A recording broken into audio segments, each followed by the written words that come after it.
الحمد لله كفى وسلام على عباده الذين اصطفى أما بعد فأعوذ بالله من الشيطان الرجيم بسم الله الرحمن الرحيم يا أيها الناس اتقوا ربكم الذي خلقكم من نفس واحدة صدق الله العظيم میرے محترم بزرگوں، بھائیوں، دوستوں، آج کی اس نکاح کی مجلس کے عنوان سے دو تین باتیں آپ لوگوں کے سامنے رکھنی ہیں۔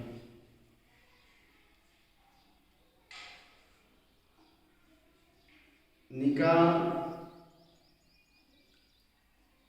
سنت ہے۔ نکاح کی مجلس میں شریک ہونا یہ بھی بہت بڑی عبادت ہے۔ اللہ ہمارے مل بیٹھنے کو بے انتہا قبول فرمائے اور بارہا ایسی مجالس میں شرکت کی توفیق نصیب فرمائے۔ یاد رکھیں، نکاح جو ہے کبھی واجب بھی ہو جاتا ہے،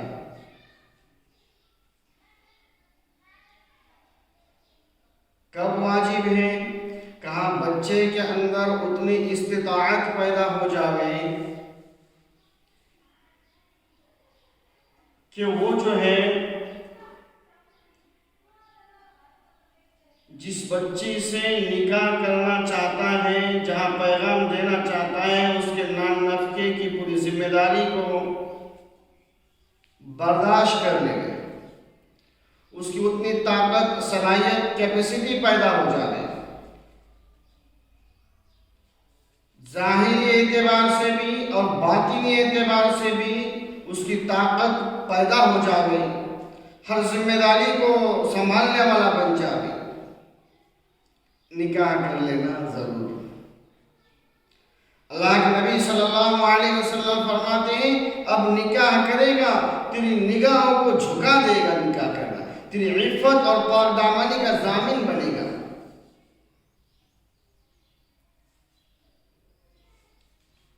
اور گناہوں سے انسان کی حفاظت ہوگی، معاشرہ پاک ہوگا۔ لیکن آج ہماری حالت، ہمارے نوجوانوں کی حالت ایسی ہے کہ ایک طرف نکاح کی تمنا دل میں ہے، لیکن دوسری طرف اگر دیکھا جائے ظاہری اعتبار سے کوئی اسباب ان کے پاس نہیں، کوئی کاروبار ان کے پاس نہیں، کوئی تجارت ان کے پاس نہیں، کوئی سروس ان کے پاس نہیں، کوئی آگے بڑھنے کا جذبہ ان کے پاس نہیں، کوئی کمانے کے پروپیگنڈے ان کے پاس نہیں، کوئی طریقہ ان کے پاس نہیں، کوئی راستہ ان کے پاس نہیں ہے، کوئی سبیل نہیں ہے کہ وہ کچھ کماتے ہو۔ وہ تو ماں باپ کماتے ہیں، اسی پر وہ پلتے ہیں، دل میں نکاح کی تمنا ہے۔ میرے بھائیوں، اگر یہی چیز رہی، بتاؤ آنے والے مہمان کی آپ میزبانی کیسے کرو گے؟ پھر وہ آنے کے بعد ہوم منسٹر صاحبہ کے، ہمارے حضرت جی مولانا عنایت اللہ صاحب مدد اللہ العلیم ہوم منسٹر کہتے ہیں، تو میرے بھائیوں یہ ہوم منسٹر کی کفالت کیسے کرے گا؟ اس کے کھانے پینے کی ذمہ داری کیسے لے گا؟ وہ جب کوئی اولاد ہوگی تو اس کی ذمہ داری کیسے سنبھالے گا؟ اس لیے آج اپنے اولادوں کی فکر کریں۔ میرے نوجوانوں سے بھی گزارش ہے کہ بھائیوں اپنی فکر کرو، معاش کمانے کی کوشش کرو۔ صبح تم گھر سے باہر جا رہے ہو تو خالی جیب جا رہے ہو، اور جب شام میں گھر لوٹ کر آ رہے ہو 200-500 روپے حلال طریقے سے کما کر تم گھر میں آ رہے ہو، باپ کو بھی لگے میرا بیٹا بہت صحیح ہے، کمانے والا ہے، ماں بھی یہ کہے میرا بیٹا 2 پیسے کما رہا ہے، ماں یہاں وہاں کہیں جی مول صاحب تعویذ دے دیجئے، میرا بیٹا مانتا نہیں، میرا بیٹا جو کماتا نہیں، اتنا آئینی اور سست بنا ہوا ہے کہ وہ جو ہے گھر میں سوتا رہتا ہے یا موبائل میں لگا رہتا ہے۔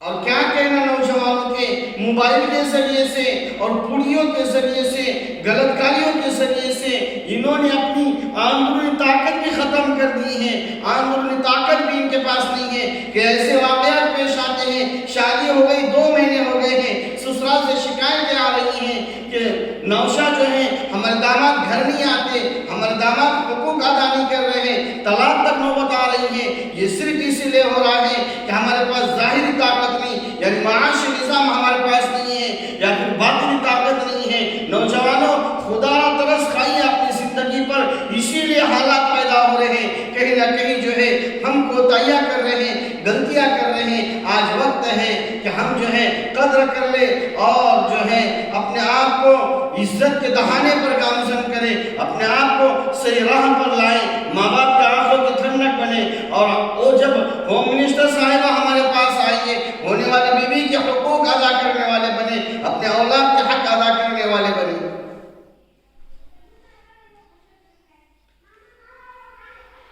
تو بزرگوں، نکاح واجب ہوتا ہے، یہ تمام چیزیں اس کے پاس ہونے کے بعد اب نکاح طے ہوتا ہے۔ سمجھ میں نہیں آتی بات، ہمارے اپنے علاقے میں 4 دن پہلے سے نکاح طے ہو گیا، وقت آ گیا، 4 دن پہلے سے ہلدی، مہندی، گانا بجانا، ڈھول۔ اب بتاؤ کہ یہ شریعت ہے؟ کیا یہ اللہ کا حکم ہے؟ کیا یہ نبی کا طریقہ ہے؟ کہ اللہ کے نبی صلی اللہ علیہ وسلم نے حضرت خدیجہ کے ساتھ نکاح کیا، اس وقت یہ سب چیزیں کی؟ آپ کا حضرت فاطمہ کا نکاح کیا علی کے ساتھ میں، کیا اس وقت یہ تمام چیزیں ہوئی؟ بالکل نہیں۔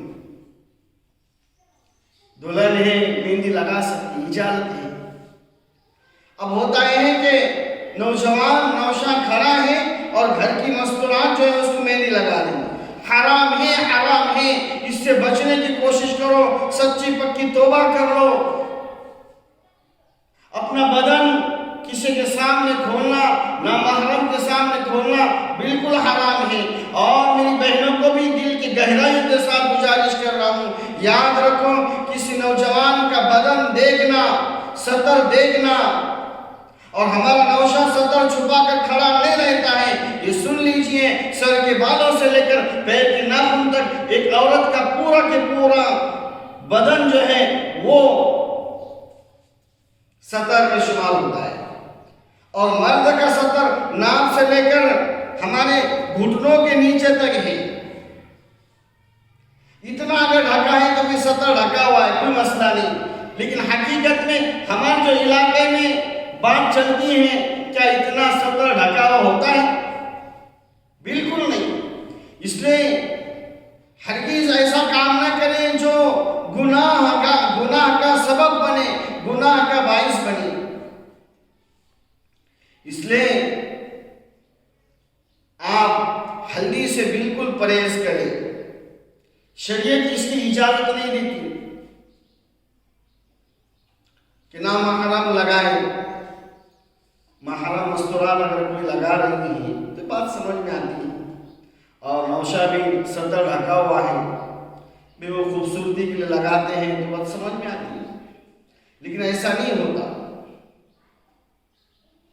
شریعت کا پاس و لحاظ رکھیں، اپنے محلے کے امام سے پوچھیں کہ میری شادی طے ہوئی ہے اور اس وقت یہ معاملہ چل رہا ہے، اب میرے لیے کیا درست ہے، کیا صحیح ہے، اور وہ پھر عمل میں لائیں۔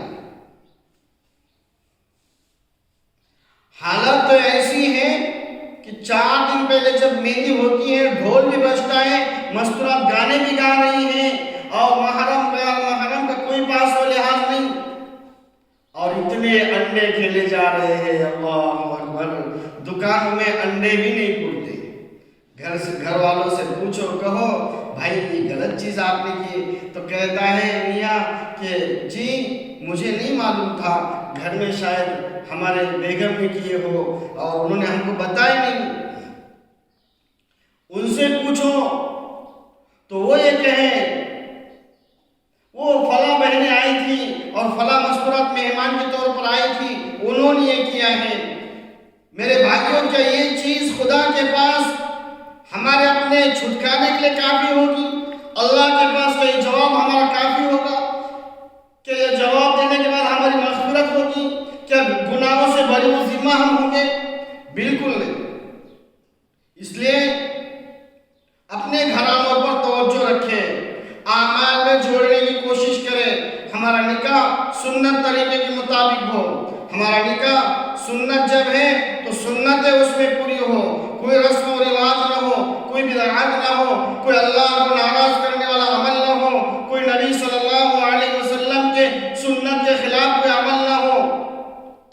ایسرہ معونہ، ایسا جب نکاح ہوگا سادگی والا ہوگا کہ وہ برکت والا نکاح ہے، وہ برکت والا نکاح ہے۔ اس لیے اپنے نکاح کو سادگی والا کرے۔ دیکھنے میں آتا ہے کہیں بڑا ڈیکوریشن لگا ہوا ہے، کہیں روپیہ پیسہ جو ہے تو شادی کے محفل میں خرچ ہو رہا ہے، کہیں پیسے ناچ گانوں میں خرچ کیے جا رہے ہیں، کہیں پیسے جو ہیں کیسٹ بنانے میں اور فوٹو نکالنے میں فوٹوگرافر کو دیے جا رہے ہیں۔